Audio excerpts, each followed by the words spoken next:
पर किया जाता है, मगर काफ़ी समय बदलने के बाद जो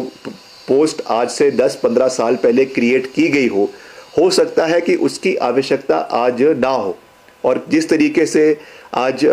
जो है कंप्यूटराइजेशन का ज़माना है, इंफॉर्मेशन टेक्नोलॉजी का ज़माना है, तो समय के साथ तब्दील करते हुए कुछ पुरानी पोस्टें जिनका आज के ज़माने में कोई औचित्य नहीं है,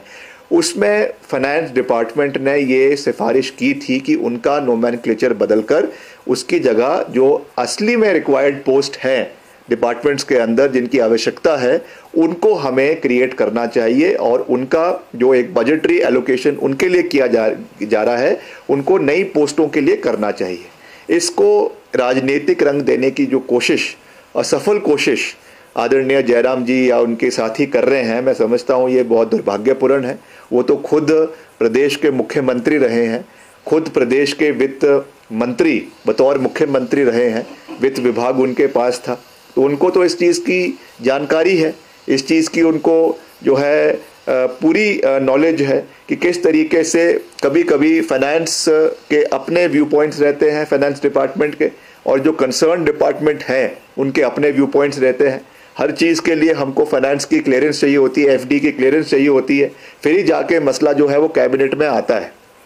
इसलिए फाइनेंस डिपार्टमेंट का ये कार्य है, फाइनेंस डिपार्टमेंट की ये जिम्मेवारी है, फाइनेंस डिपार्टमेंट की ये रिस्पॉन्सिबिलिटी है कि हम ज़्यादा से ज़्यादा बचत जो है वो सरकार की हर क्षेत्र के अंदर कर सकें। मगर इसका कहीं पर भी ये तात्पर्य नहीं है कि हमने प्रदेश के अंदर रोज़गार के संसाधनों को कम करना है। मात्र ये कहा गया है कि जो भी ऐसी रिडंडेंट पोस्ट्स प्रदेश के अंदर है जिनको बहुत लंबे समय से नहीं भरा गया है या जिनकी आवश्यकता आज के परिप्रेक्ष्य में नहीं है, उनकी जगह उनको तब्दील करके नई पोस्ट प्रदेश के अंदर क्रिएट की जाए, जिससे प्रदेश की जो एवोल्यूशन हो रहा है, जो टेक्नोलॉजिकल जो साइंटिफिक एवोल्यूशन हो रहा है, उसके तहत इन नौकरियों को प्रदेश के अंदर जो है वो आने वाले समय में युवाओं को दिया जाए। तो इस पे मैं जो है वो स्थिति स्पष्ट करना चाहता था। हालांकि आज सुबह मुख्यमंत्री जी ने भी इस पे अपनी बात रखी है, मगर क्योंकि एक ऐसा विषय है जो युवाओं से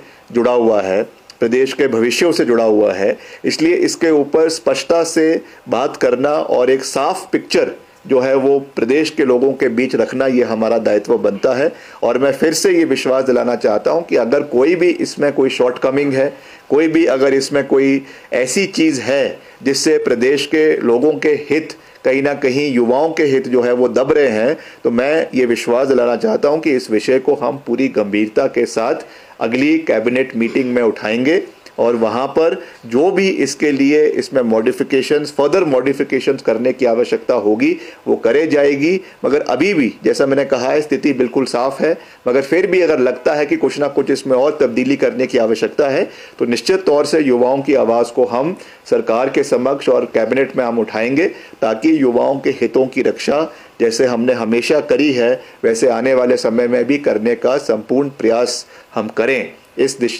दिशा में हम आगे बढ़ेंगे। भी सनसनी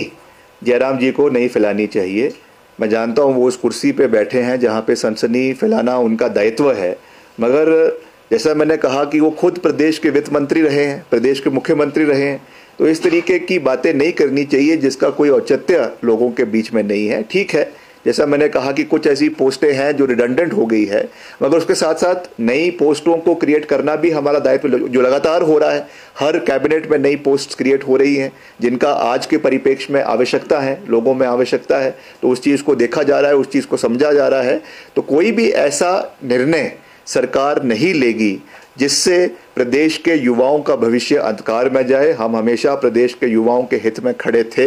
खड़े हैं और खड़े रहेंगे, और मुख्यमंत्री जी ने भी आज सुबह इस पे पूर्ण रूप से जो है वो स्थिति को स्पष्ट किया है, और जो उन्होंने बात रखी है हम उनकी बात से सहमत है, और निश्चित तौर से उसको ही आने वाले समय में लागू किया जाएगा।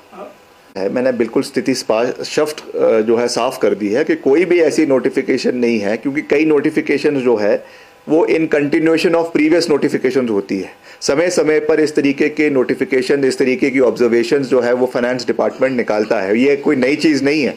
और मैं बार बार ये जयराम जी को कह रहा हूँ कि वो एक पढ़े लिखे व्यक्ति है, खुद वो प्रदेश के वित्त मंत्री रहे हैं, वो खुद जानते हैं इस बात को कि समय समय पर फाइनेंस डिपार्टमेंट का व्यू अलग होता है और जो कंसर्न डिपार्टमेंट्स है उनका व्यू अलग होता है। हम चाहते हैं कि हम इतनी नौकरियां निकालें, मगर एफडी का व्यू उस पर कुछ और होता है। ये चीज़ आज की नहीं है, ये चीज़ हमेशा से चलती आई है, तो उसको सरकार की मंशा से जोड़ने की आवश्यकता नहीं है। सर,